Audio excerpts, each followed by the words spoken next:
Hi, I'm Kate from Daisy Hill Farm, and today we are going to transplant a tomato plant into our garden bed. It is cloudy outside, which is a great time to plant. The best time to transplant your seedlings is either early in the morning or in the evening or on a mild day if it's really cloudy.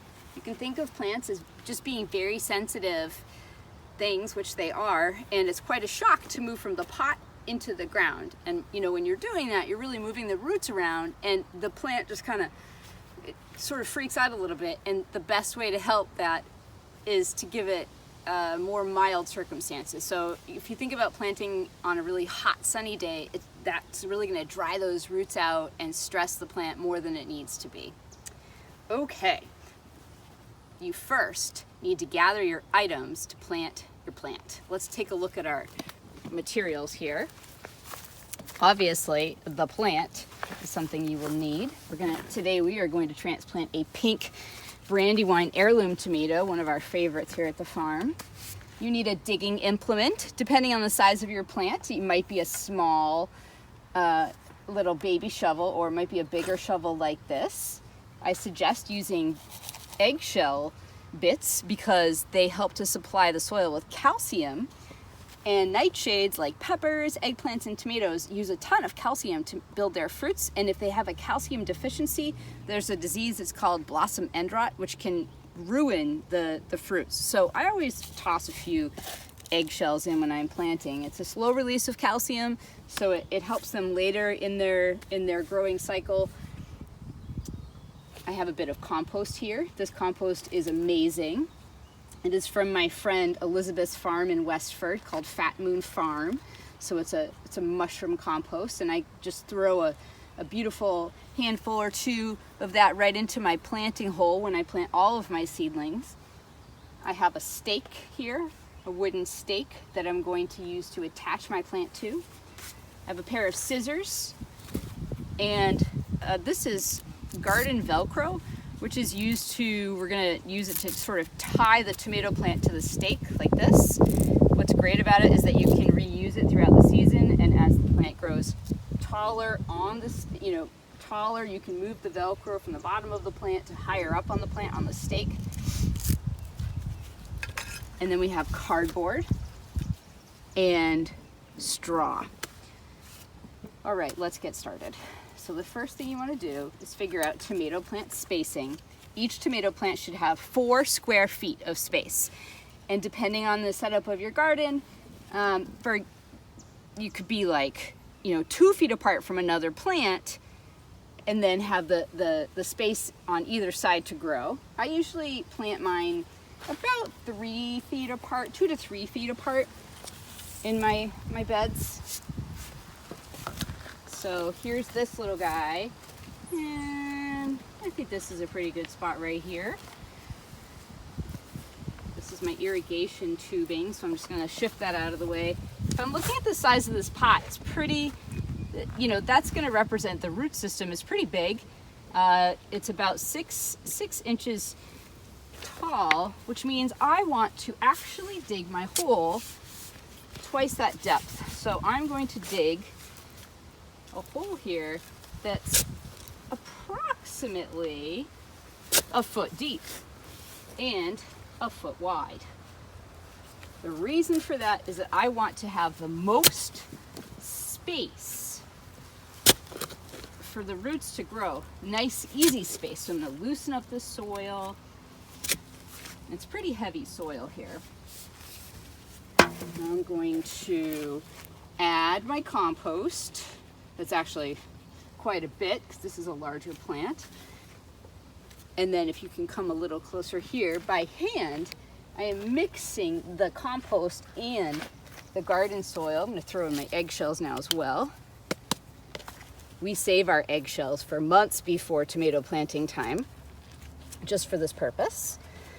There we go. So we've got a nice solid bottom here. I take my tomato plant. Okay, the tag in so I remember what kind of plant it is. Now this plant has been growing for a couple of months. Started off as a very small seedling, and then I potted it up. And that means that I put this small plant into a much larger pot because I knew that I wouldn't be able to get it into the ground until now, the end of May, but I didn't want it to become root bound in its small pot, meaning I didn't want the roots to circle up.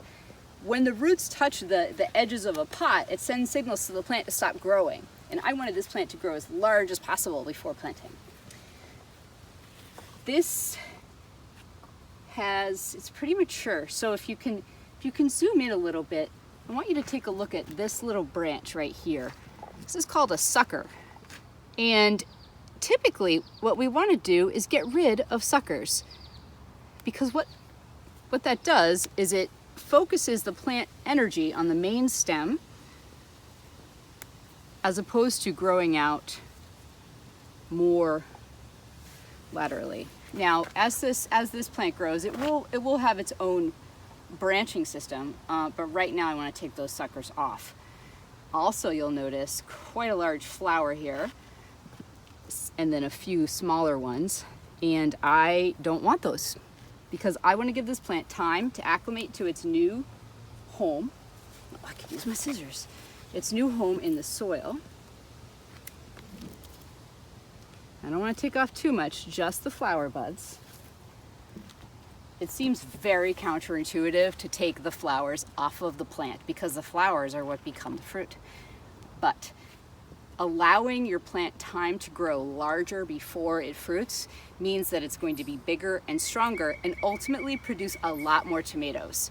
So, if you can think of it that way, it's a little bit easier to take off the flowers. The other thing that I'm going to do is I'm going to either snap off or clip with scissors, either one if they're clean scissors, the bottom branches. That's a lot of branches I'm taking off. The reason is that I'm going to plant this tomato pretty deep, deeper than you would expect, because all of this space on the stem right here, once it's underground, will send out it will make new roots. You can actually sometimes see like little bumps. It almost has them right here. So even if you planted it this high, the tomato would build a root system that comes out here. And the stronger the root system, the larger the root system of a plant, the larger the green portion of the plant will be as well. All right, so I'm gonna gently kind of squish my pot to get my plant out now that it's ready to go. I'm gonna hold the stem. I can feel that it's loosening up. Oh yeah, that's been in there a while. So you can see these roots were really starting to circle around, which is not great, but it's okay. What I want to do is pull the roots out. Pulling the roots out so that they do not continue to grow in that circle. If you leave them in the circle, some plants will be okay and grow out, but most plants will just continue to grow in this pattern, and we don't want that. We want these roots to go down and out. They're nice and white, nice and healthy. All right, and look at that. So you can see actually that this is gonna go down almost that whole foot that we dug, even more. So the next step is making space. I want those roots to just sort of touch there. And I'm gonna hold the plant where I want it to be ultimately as I backfill. Can you see that? All right. I'm trying to hold it with my left hand. That's not really working. So this is pushing that soil into all the areas in between the roots. There we go.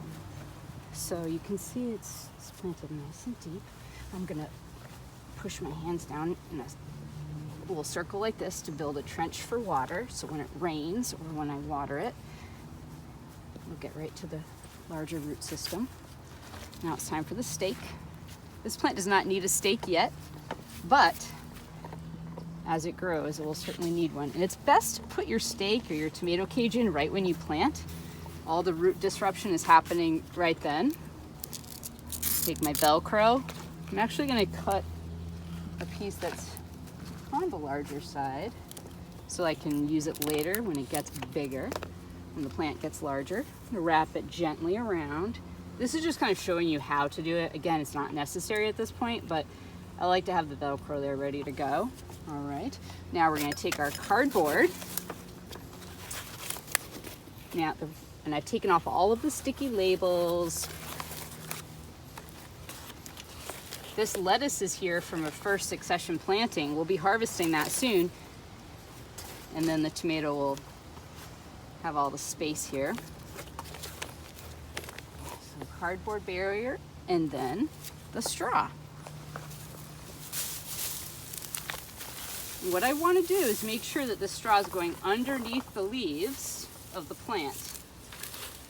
This is a mulch for the plant. It's important for a few reasons. Number one, for tomato plants in particular, we want to prevent soil splashback. So every time it rains or you water from overhead, you do not want the soil splashing back up onto the leaves. That encourages fungal growth, which causes a lot of the diseases like blight that so many people have trouble with their tomatoes. So as much as we can prevent soil splashback, it's great. The cardboard underneath the mulch here is excellent for water retention in the soil, so the soil doesn't dry out as fast on warm days. And earthworms love it, so they'll build their little, they'll like squiggle around in there and leave you beautiful vermicompost underneath. You don't have to water as often. And another great benefit of having a mulch, whether it be plastic mulch or cardboard or hay or straw, is that it's also preventing the weeds from growing. So it's win-win. And the last step is to water your plant. You want to make sure you thoroughly water after planting. I am going to kind of wash the leaves off because I did get a little bit of soil on them. In general, best time to water is early in the morning so that the leaves have a chance to dry in the day. And the plant has a lot of water for photosynthesis. It's also best to water as close to the root system as possible. You don't ever actually need to water leaves. All right, I think that's enough water. And that's it. We planted our tomato plant.